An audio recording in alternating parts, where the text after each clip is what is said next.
આ તરફ ભરૂચના અંકલેશ્વરમાં વરસાદ વરસ્યો। અંકલેશ્વર જીઆઈડીસીના વિવિધ વિસ્તારોમાં વરસાદ વરસ્યો છે।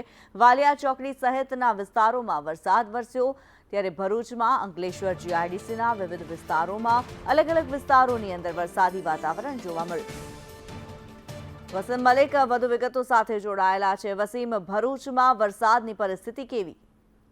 બિલકુલ કિન્નરી, જે પ્રમાણે હવામાન ખાતાએ આગાહી આપી હતી કે ભરૂચ સહિત દક્ષિણ ગુજરાતમાં ભારે વરસાદની શક્યતાઓ છે, તો એ જ પ્રમાણે હાલ વાતાવરણ સર્જાયું છે અને વાદળછાયું વાતાવરણ વચ્ચે અત્યારે ભરૂચવાસીઓ વરસાદનો આનંદ માણી રહ્યા છે। જોકે ભારે વરસાદ નથી, પરંતુ ઝરમર વરસાદ થઈને સવારથી જ વરસાદ શરૂ છે અને ધીમે ધારે વરસાદ વરસી રહ્યો છે।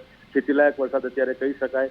રવિ પાકોને એનો ઘણો બધો ફાયદો કિન્નરી થવાની શક્યતા, પરંતુ જે પ્રમાણે હવામાન ખાતાએ આગાહી બતાવી છે કે ભારે વરસાદ થશે, તો એ પ્રમાણે તંત્ર પણ સાબદું છે અને નીચાણવાળા વિસ્તારો પર લોકોનું ધ્યાન છે કે પ્રી મોન્સૂન જે કામગીરી કરવામાં આવી હતી એ સાબિત થશે કે કેમ।